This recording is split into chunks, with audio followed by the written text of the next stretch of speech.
저는 J2NC 김소중 부사장입니다. 오늘 공동주택 관련된 주제로 이렇게 세미나를 하는데 오늘 강연하는 사람 중에 한 사람으로서 저는 공동주택과 가장 밀접하게 지금 일을 하고 있습니다. 한 18년 동안 도장공사를 직접 했고요. 수백 건 했습니다. 그리고 우리나라 아파트 도장 방수 하자 기술을 갖다가 저도 연구하고 개발하는 일을 하고 있는데 제가 가지고 있는 특허가 한 50개 정도 됩니다. 그리고 제가 이거를 갖다가 30살 즈음에 시작하게 됐는데 건설업을 쳐다 이렇게 보다 보니까 도장 공사업이 굉장히 노동 집약적이었다라고 보여졌습니다. 그래서 조금 더 세련되게 하면은 좀 내가 사업에 성공할 수 있지 않을까 이런 생각을 가지고 했는데 지금 여기까지 오게 되었습니다. 그리고 지금 앞전에도 방화문 관련된 설명을 하셨는데 공동주택은 법하고 굉장히 연관이 있습니다. 법이 바뀌면 아파트가 관리비를 더 걷어야 됩니다. 장기수선 계획제도는 그 미래를 보고 관리비를 걷는 겁니다.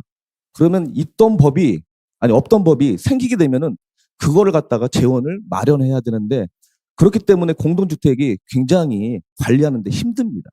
제도를 갖다가 반영하기 위해서 적응하기 힘듭니다. 한 예로 올해까지 한시적으로 승강기 리모델링과 보수를 갖다가 미친 듯이 하고 있는데 아파트가 돈이 없어서 큰일 났습니다. 그리고 과거에 제도장도 페인트를 너무 안 칠하는 거예요. 그러니까 5년에 한 번씩 칠하라 하니까 제도장 공사 비용도 걷어야 되니까 관리비가 증가가 되는 겁니다. 만약에 이런 오늘 관계자분들께서 굉장히 많이 오셨으면은 법 제도, 그다음에 공동주택 이 관리 제도하고 조금 들여다보시고 같이 함께 해야 된다고 생각합니다. 그럼 진행해 보겠습니다. 영상 나오기 전에 그래서 시간 때문에 제가 제 소개를 다 했는데요. 그래도 저는 현장에서 한 18년간 뛰면서 미국, 일본, 중국, 독일 메이저 전시회는 매년 다 다녔습니다. 그래서 이제 좀 우리나라 기술이 제가 봤을 때는 굉장히 보수적입니다. 실적제도를 갖고 있기 때문에 자꾸 과거 데이터를 갖다가 검증하려고 하고 실적이 없으면 적용을 잘 안 해줍니다. 그게 우리나라 현실이었기 때문에 근데 지금은 이제 특허라 신기술 제도가 있기 때문에 조금 장려가 됐었는데 과거에는 그렇지 않았습니다. 근데 지금은 좀 더 발전해야 될 시장이 아파트 외벽 도장의 시장입니다. 왜냐하면 아파트 건물에서 내벽이나 옥상이나 별로 콘크리트의 내구성, 외관에 유지하고 상관이 별로 그래도 있지만 외벽이 가장 밀접하게 관련돼 있습니다. 외벽이 아마 페인트가 칠할 수 없을 정도로 노후가 된다면 홍콩의 침사추처럼 굉장히 높은 건물이 리모델링, 재건축 할 수 없이 그냥 노후된 건물이 서 있을 겁니다. 만약 재건축 안 된다고 그러면 정말 큰일이겠죠. 근데 과거에 저층 아파트는 용적률이 낮으니까 부동산으로 크게 초고층화 시키면서 이게 부동산 수익이 생기니까 가능했습니다. 그러나 지금 짓고 있는 30층, 40층, 50층 아파트는 불가능하다는 겁니다. 자, 그래서 저는 이렇게 첫 번째는 공동주택 도장공사의 해결 과제, 그리고 무인 도장 장치. 왜냐하면 좀 비전 있는 걸 좀 보여드리고자 제가 준비를 했고요. 세 번째는 아파트 외벽의 장수명화를 위한 도장 기술로 진행하겠습니다. 자, 외벽 도장하면은 과거부터 지금까지 한 번도 바뀐 적이 없이 로프를 타고 스프레이, 로라, 붓 이런 걸 가지고 외벽에 매달려서 칠합니다. 보기만 해도 위험하죠. 이 공동주택 외벽은 초고층 아파트는 안전, 그다음에 환경, 그다음에 페인트가 오래 가야 되는 이 세 가지 숙제를 가지고 있습니다. 세 마리 토끼죠. 이 세 마리 토끼를 다 해결해야 되는 게 기술적으로 지금 거의 진보하지 않았습니다. 자, 그래서 어떻게 해결할 것인가 방향만 제가 한번 제시해 보도록 하겠습니다. 자, 안전의 필요성은 중대재해법도 있고 날마다 KBS, MBC에서 안전사고가 나와 추락사고 때문에 사망사고가 뉴스에 나죠. 가장 많은 게 외벽 도장 공사입니다. 갈비계에 로프에 의존해 있는 것 자체가 위험하잖아요. 게다가 지금 아파트가 30층, 40층 자꾸 높아집니다. 그리고 도시 경관법 법 때문에 옥상 조형물이 굉장히 많아요. 로프를 건 거 작업 자체가 더 힘들어졌습니다. 작업 적간이 더 나빠졌다는 겁니다. 그리고 저 고층에서 돈 안 들이고 장비를 또 쓸 수 없으니까 가장 현실적이고 가능한 인력의 방법은 로프 하나에 의존하는 달비계 작업입니다. 자, 그래서 지금 우리 도장공사 협의회에서는 이 생업을 하다가 중대재해법 이런 것도 있기 때문에 안전도 지켜야 되고 돈 들어가는 일도 많은데 법, 제도 이런 거에 대한 제약도 굉장히 많은 현실입니다. 자, 또 하나 해결해야 될 것은 안전도 중요하지만 지금 제도장에서 신축은 이제 아예 스프레이를 못 합니다. 제도장에서는 이 깔때기를 써야 됩니다. 이 깔때기를 써야 되는데 위에 사진에 저 바가지가 사실은 아무 효과가 없습니다. 그런데 그나마 아파트 공동주택에서 스프레이 작업을 하는 것보다 롤러 작업을 하게 되면 작업비가 너무 많이 드니까 관리비에서 이게 예산이 도장것을 할 수 없으니까 그나마 조금 절감할 수 있는 방향이라고 깔때기를 한 겁니다. 자, 이 법 제도는 한 번 만들면은 효과가 없어도 장기간 갈 수 있다. 라는 지금의 여기 현실을 보여주는 거고요. 혹시 이 자리에 그런 관계자가 있다면 적극적으로 더 효과적인 방법, 그다음에 경제적인 방법을 논해야 됩니다. 자, 그래서 스프레이를 하게 되면 대기환경보존법에 비산먼지가 발생되기 때문에 그걸 갖다가 예방해야 되고요. 그다음에 신축에서는 도장 부스를 이용하든지 아니면 붓 롤러 작업만 가능하도록 되어 있습니다. 그래서 환경 문제와 그다음에 작업 성능까지 해결해야 되는 게 도장공사입니다. 자, 그다음에 칠하는 것도 중요한데 인건비도 엄청 비싸거든요. 로프공 한 명이 아마 일당에 35만 원이면은 거기에 4대 보험 적용을 하고 이렇게 하면은 뭐 경비까지 약 한 40만 원 정도 될 겁니다. 하루 일당은 40만 원인데 페인트는 아직도 4만 원짜리, 5만 원짜리를 굉장히 많이 쓰는데 좀 더 그 내구성이 좋은 페인트를 사용해야만 조금 건물의 장수명화와 그다음에 아파트 관리비까지 오히려 절감될 수 있다고 생각이 듭니다. 자, 우리나라 아파트는 과거에는 다 1급 페인트만 신축을 했습니다. 재도장할 때는 다 2급 페인트만 했습니다. 이 도장공사업 우리 사장님들 몇 분 나오셨지만 죄송하게 이 도장공사업에서 2급 페인트를 제일 많이 쓰는 이유는 단 한 가지입니다. 도말이라고 해서 은폐가 가장 잘 되기 때문에 페인트를 칠했을 때 페인트가 덜 칠해졌다는 비치는 크레임을 가장 덜 받는 게 2급 페인트여서 그렇습니다. 자, 그런데 지금 2급 페인트와 1급 페인트가 6.25 동란 이후에 80년대 안팎에 만들어서 여지까지 쓰고 있는데 페인트는 케미칼은 훨씬 발전해서 초내구성까지 독일, 일본, 우리나라도 다 만들고 있는데도 불구하고 굉장히 평범한 수준의 도장을 하고 있다. 자, 아파트는 고층이기 때문에 이제는 30년 된 아파트가 외벽에 노후된 느낌을 줘서는 안 됩니다. 50년 돼도 외벽이 쌩쌩해야 됩니다. 안 그러면 재건축한다는 것은 정말로 큰일입니다. 자, 그래서 서울의 음마 아파트가 재건축을 무지하게 시도를 해도 안 되는 이유가 똑같은 맥락입니다.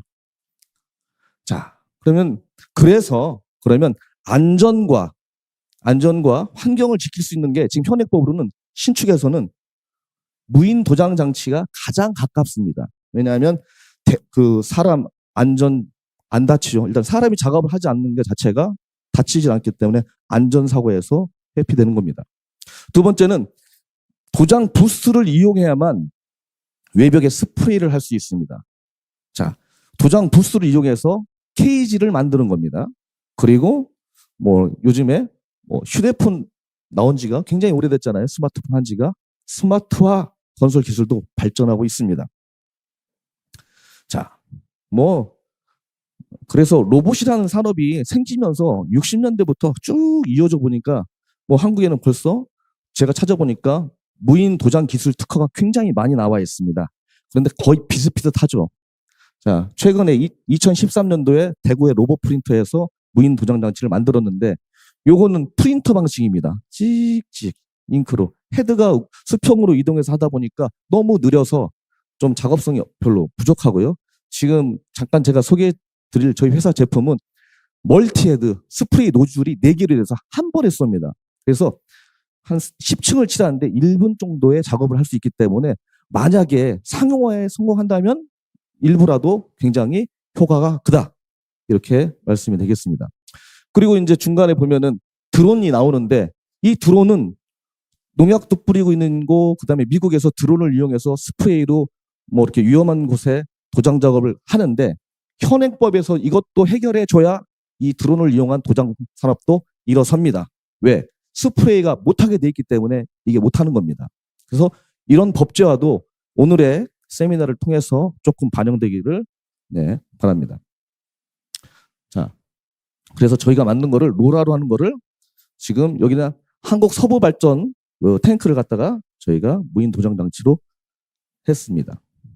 자, 제품에서 뭐 이렇게 모양 형태를 보면은 어쩔 수 없이 외벽에서 매달려야 되니까 곤도라 방식을 가지고 있는 게 지금의 현존하는 무인 도장 기술의 대부분입니다. 좀 저희는 여기에 뭐 이렇게 조금 더 그 멀티한 기능들, 그 다음에 집진 시설들, 그 다음에 조향, 그 다음에 그 도장의 조건에 맞게끔 스마트하게 습도라든지 뭐 이렇게 그 도장 그 외부 조건에 안 맞으면 기계가 작동되지 않게끔 도장 품질, 그 다음에 카메라를 달아가지고 도장을 하면서 외벽의 균열, 그 다음에 선행 공정에서 결함들을 갖다가 녹화할 수 있는 기능들을 갖다가 탑재를 했습니다. 그래서 현대 엔지니어링과 저희가 같이 특허를 해서 지금 뭐 얼마 전에도 한국경제신문에 나왔는데 저희가 또 샘플로 신축 아파트에 적용한 사례도 있습니다. 자, 뭐 영상을 보시면은 곤도라 시스템 매달려 가지고 제가 소개한 바 같이 이렇게 그 수직으로 올라가는데 1분에 약 30m 정도 10층의 높이를 갈 수 있기 때문에 요게 조금 더 컴팩트해지고 그 다음에 안전성이 확보된다면 굉장히 시장 가치가 있다라고 보여집니다. 자, 그런데 이제 숙제가 있죠. 지금 현존하는 무인 도장 기술들은 제가 판단할 때는 4가지 이 숙제를 해결해야 된다고 봅니다. 지금 왼쪽에 사진을 보시면 창문이 엄청 많잖아요. 아파트는 창호가 있기 때문에. 자, 그러면 좁은 구간도 되게 많기 때문에 저 협소한 구간을 조금 칠해야겠다. 그래서 소형화시키는 게 관건입니다. 왜냐하면 곤도라 윈치 자체가 조금 큽니다. 그래서 완인치 시스템이라든지 소형화라든지 조금 이런 것들을 갖다가 해결해야 됩니다. 그 다음에 옥상에서의 무인 도장 장치의 설치 안정성은 그 크기에 맞게끔 적합하게 설계가 돼야 되고요. 그 다음에 페인트 분사, 직선 운동부의 컨트롤 이런 것들이 좀 제어 기술은 조금 더 쉽게 좀 접근돼서 해결되지 않을까 이렇게 생각이 됩니다. 그리고 더 중요한 것은 무인 도장 장치 도장 부스의 사용 허가가 법제화로 정확하게 딱 돼야 됩니다. 아무리 제가 좋은 기술을 갖고 있다 하더라도 법으로 스프레이는 하지 마라. 이 무인 도장 기술 케이지는 도장 부스가 아니다라고 막아놓으면은 아무리 우겨봐도 안 되죠. 네. 그럼 법제화까지 필요하고요. 파일럿 테스트를 한 거 보면은 여기에 장점이 뭐냐면 정속 운동, 일정한 속도로 일정한 양이 도포가 되기 때문에 도막의 품질이 더 안정적이답니다. 그리고 속도가 굉장히 빠른데 창문이 없는 저희가 한국 서부발전소 탱크를 갖다가 작업했을 때 굉장히 작업성 효과가 그다음에 안전성에 대한 평가가 좋았습니다. 자, 그리고 요거는 무인 도장 장치하고는 별개의 약간 내용인데 저비산 페인트를 갖다가 저희가 기술을 갖다가 특허를 받았는데 스프레이는 비산이 된다는 전제 조건으로 막아놨어요. 그러다 보니까 이게 스프레이 아닌 방법만 계속 논하는데 그러면 비산이 안 되는 걸 해결하면 되지 않냐? 그러면 스프레이 쓰게 해달라. 뭐 이런 것도 좀 열어놓은 시각에서 현존하는 기술과 경제성을 따져서 좀 고려해달라는 입장에서 저희가 이제 만든 건데 여기 그냥 간단하게 도표를 보시면은 일반 도료보다 저비산용 페인트를 개발한 거는 굉장히 현저하게 90% 가깝게 안팎으로 비산이 안 됐습니다. 그럼 저비산 이런 것들은 인증 제도를 거쳐서 비산이 안 되면 굳이 스프레이 붓 롤러가 아닌 스프레이 도장해도 된다. 이런 전제적인 좀 폭넓은 시야에서 좀 인허가가 좀 있어야 된다고 생각합니다. 좀 이것도 관계자가 계시면 예, 검토해 주셨으면 감사하겠습니다. 그 다음에 이제 장수명화를 위한 도장 기술인데 우리나라 아파트가 수명이 짧은 이유는 뭘까요? 외벽은 외부에 비를 맞음으로써 물이 흡수돼서 콘크리트 성분이 물이 증발할 때 시멘트 성분을 끌고 나갑니다. CSH라는. 콘크리트에 물을 먹는 것 자체가 건물의 중성화를 촉진하는데 그래서 복합 판넬이나 이런 것들이 되게 좋은데 그렇게 하면 건물이 아파트가 분양가가 어마어마하겠죠.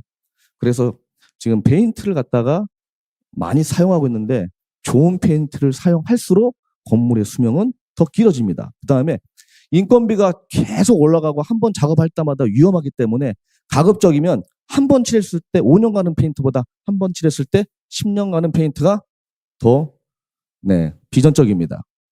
그래서 건축물의 수명의 연장을 이 초고층 앞에서는 반드시 이뤄내야 되는데 외벽에 페인트의 수명을 갖다가 조금 더 내구성 있는 걸로 적용을 해야 됩니다. 자, 그래서 저희가 공법을 보면은 요걸 꼭 전달하고 싶습니다. 낙후된 케이스 페인트 규격과 사회적 인식을 갖다가 좀 개선해야 되는데, 자, 지금의 케이스 규격을 옛날에 80년도 안팎에 만드는 건데 이걸 갖다가 지금까지 계속 하는데 왜 하냐면은 이거를 케이스 규격을 해야 말이 없습니다. 발주처가 일하기 편합니다. 그래서 과거에 평범한 도료 수준 이상의 고도의 좀 고내구성 페인트를 사용하게 되면 아파트 수명에 도움이 되겠다. 이런 설명을 드리겠습니다. 자, 그래서 장수명화를 위한 도장 기술을 하게 되면 10년 돼도 20년 돼도 30년 돼도 더 오래가는 콘크리트를 계속 유지할 수 있다고 봅니다. 네, 이상으로 설명을 다 마치겠습니다.